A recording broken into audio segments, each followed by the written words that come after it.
Bazooka Bill is an Australian action game, I guess. I mean, action game is a really generic term to use to describe a game, but I honestly don't know what to even call it. It's kind of like a beat 'em up, but also kind of a shooter.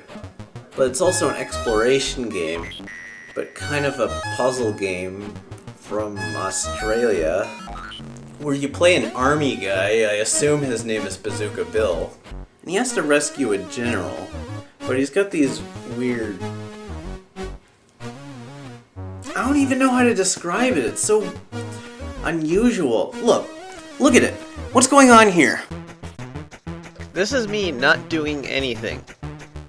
We've got helicopters and these guys. The graphics are so bad I can't even tell what they are. I used to think these were guys wearing motorcycle helmets, but are they supposed to be ninjas? In any case, they don't do anything but run by so fast you don't even really have time to react to them. Our character, hereafter referred to as Bazooka Bill because I assume my assumption is correct, is not your average everyday soldier. You might say he's well armed, but don't. That's a really terrible pun and you should be ashamed, idiot. Look at the size of his arm. And what's that shooting out of it? When I first played this game, I thought that because his name is Bazooka Bill, that he's shooting a bazooka, and that there's a little muzzle flash and puff of smoke shooting out. No, that's his fist. Why is it so huge? Why is it detached from his arm? Why do enemies explode into weird egg shapes when they're punched? They don't even attack you. They just keep on running, taking your health meter down as they bump past you. Whoever's in charge of this Kill Bill campaign has some really weird strategy in mind here, and a weird fascination with color coding everything. Look, all the ninjas on the lower level must wear white, and all the ones on the upper level must wear blue. All the helicopters at the top must be yellow. There are ladders everywhere, but the ninjas never use them. Maybe because doing so would violate their color code. So help me if we have a white ninja on the upper level. Now there are hundreds and hundreds of these ninjas running at you all the time, and fighting them with your fists is not really ideal. So pretty early on we find our first weapon, which is a throwing knife. This knife can fly right through a whole group of ninjas and explode them in a row, regardless of whether or not the pointy end actually hits them. And these ninjas always come running on screen in groups of 3, so you're pretty much guaranteed to take out a whole row of them every time. This would be great if there was a point to it, but these guys just keep coming, and you don't really make any progress in the level as long as you're standing there throwing knives. Speaking of progress, the way you move through these levels are so insane. Excuse the tangents, but there's so much going on in this game, it's tough for me to focus on just one thing. You know those castles in Super Mario Bros. Where you have to follow a specific path or else you have to start over? This whole game is like that. You have to keep changing paths to test and see if it takes you anywhere new while you have these ninjas constantly running at you from all directions. This allows for some very strange feats of architecture. You can head down one path that takes you to a dock like you're heading towards the sea, but if you take the wrong path, at the end of the dock you go right back into the city. Soon the game switches it up by replacing the ninjas with a bunch of sailors, or chefs. I'm not quite sure, but all things considered, machine gun toting chefs isn't that much of a stretch here. Whatever, I think it's funny. These chefs actually stop running in order to attack you, but they go right up into point blank range first so you can punch them out. Like the ninjas, they always wear white or cyan depending on what floor they're on. Okay, before I move on, let me briefly mention what happens when you run out of lives. Like most arcade games, it gives you a continue screen. You have infinite continues, but you have to press F5 before this timer runs out. What is that? Why is this countdown timer so fast? You know how hard it is to even find F5 on the keyboard? Look, this is a Commodore 64.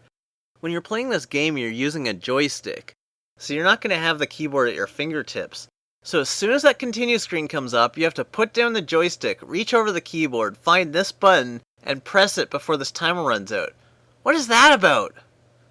Oh, and by the way, this is at PAL speed. If you run it on a North American NTSC machine, it goes even faster. The next weapon you can collect is a flamethrower. which kind of works the same way as the knife, except it fires in a straight line rather than an arc. And it makes a little more sense to me that a flamethrower would turn ninjas into omelets than a thrown metal blade. Soon enough you come to the end of the level, but there's no indication of the actual exit. You just walk across some invisible line, and all of a sudden Bazooka Bill floats up in the air, grinning like Charlie Brown as he waves his hat.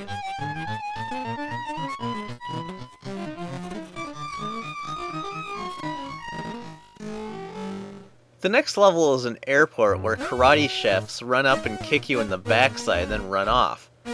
Then our hero takes to the air. Even here, the aircraft is color-coded. Upper yellow, middle cyan, bottom white. And when you touch down and arrive at the next level, you're attacked by a bunch of natives and rolling boulders, and they follow this color scheme too. Why?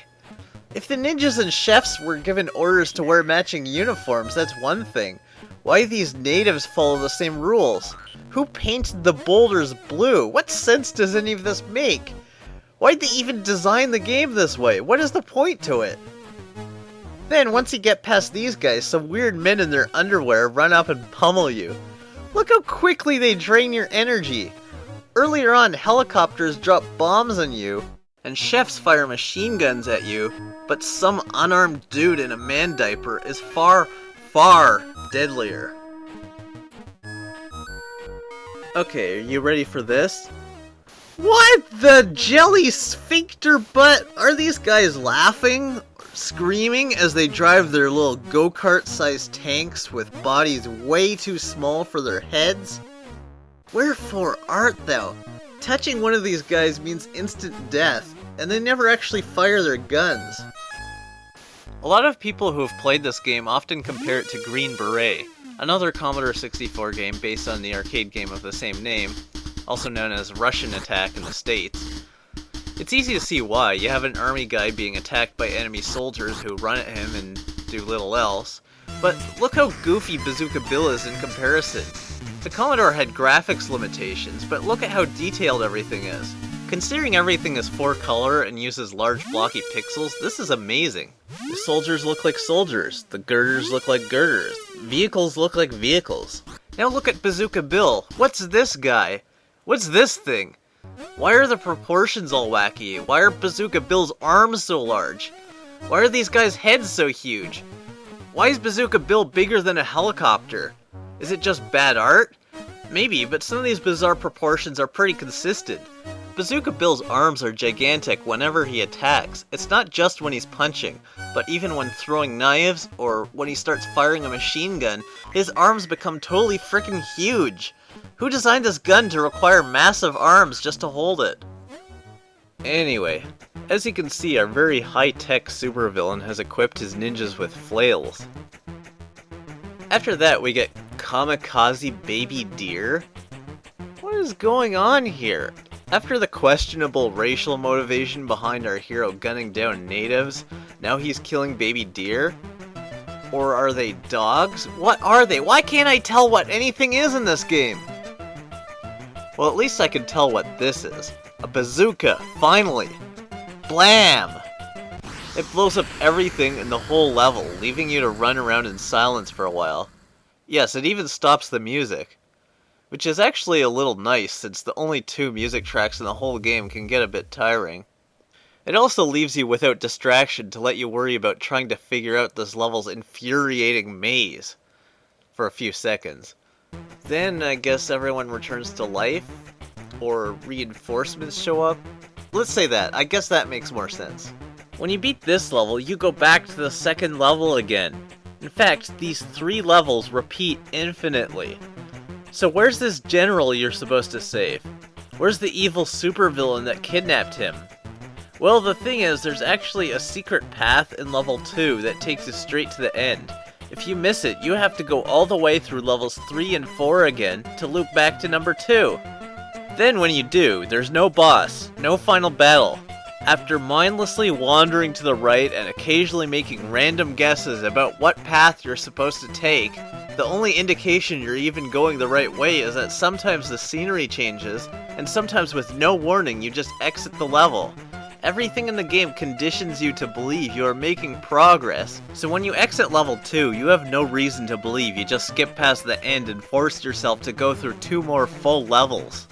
And then, even when you do know that the ending is hidden somewhere, and you somehow know that it's hidden on this of all levels, and you're trying not to exit, you can't see the exit, so you're probably going to end up triggering it and having to start over again. It's actually easier just to reset the game and start over from the beginning, because then you only have to replay 1 level, and it's the easiest one. So after all that, what is your reward for going against your own intuition and finding this hidden path? No boss, no final battle. You just walk to the right, and then the general, who is 2 stories tall, just walks right up to you and says, "Thanks, son," and leaves while you slowly float down to the floor, waving your stupid hat with your stupid Charlie Brown grin and the word "Game Over" written at the top of the screen. My exact words when I saw this for the first time were... Hold on, I wrote it down here. What the heck, what the heck, what the heck, what the heck, what the heck, what the heck, what the heck, what the heck?